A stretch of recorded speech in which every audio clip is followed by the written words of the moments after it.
It's long after dark when the man driving a white Chevy pickup truck pulls into the U.S. Post Office in Bluffton with a flat tire. A short time later, another car parks across the street. Its two occupants eye the man in the truck and make a phone call when they see him pull something from the cab. Sensing he is being spied on, the truck's driver notices the car and stops what he's doing. Then the police arrive. The man in the truck, 29-year-old Lance Rontavius Elam, acts surprised when Bluffton police officers confront him and begin shining flashlights in his car. Officers handcuff him. Elam asks why he is being detained. They tell him only that investigators want to speak with him at the station. Elam explains that he has been working in Sun City Hilton Head all day and is on his way home. He tells them that this is his usual route, that he typically returns via Hilton Head Island. The problem is, Elam's home is in Tarboro, 34 miles away in the opposite direction. Meanwhile, across the street, the two men who were watching Elam have a story to tell officers too. They repeat what they told the 911 operator over the phone a few minutes earlier, after they saw Elam pull rumpled bedsheets from his truck. They were, in fact, keeping a close eye on the man in the white truck, but they weren't randomly spying on Elam. They were there because they tracked a relative's cell phone to this location. An hour earlier, that relative, who lives just a few blocks away, was raped by a home invader. Elam is charged with first-degree criminal sexual assault. Hunter Swanson of the 14th Circuit Solicitor's Office Special Victims Unit prosecutes the case. As he rides to the Bluffton police station, Elam tells an officer that the department has the wrong man. Y'all got me going to the station for no reason. All because of a he say, she say. Because she said he was black. In his first interview with investigators, Elam sticks to the story he had told back at the post office. He was on his way home from work, driving his boss's truck when he got a flat tire.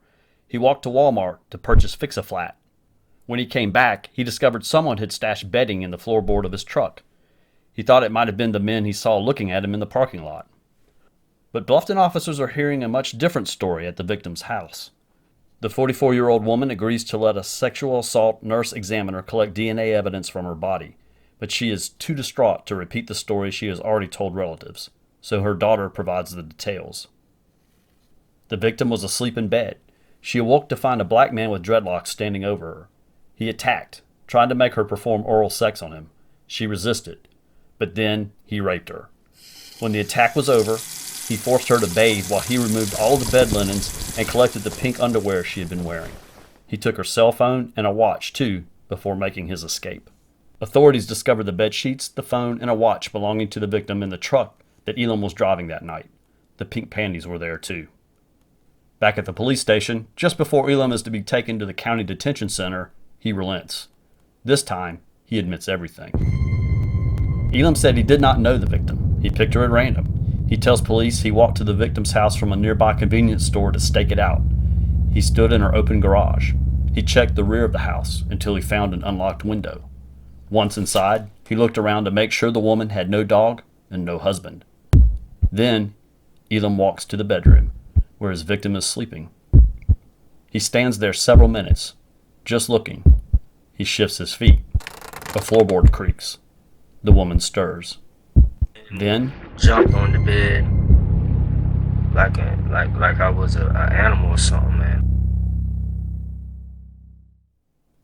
Despite the confession, Elam does not plead guilty. He is tried in Beaufort County General Sessions Court.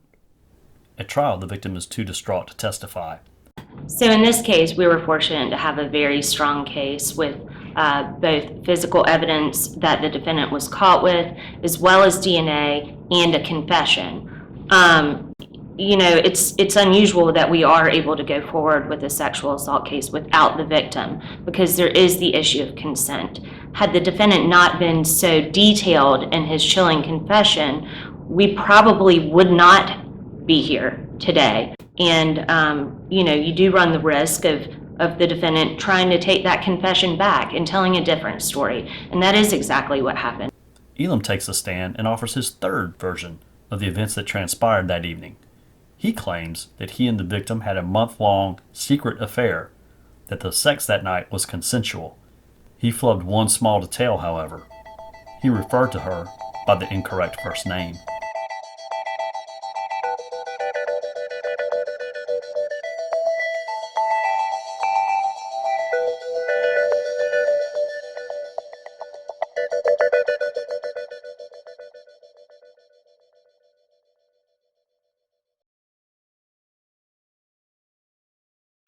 Were it not for that flat tire and the cell signal that allowed the victim's relatives to track her phone, Elam might still be at large.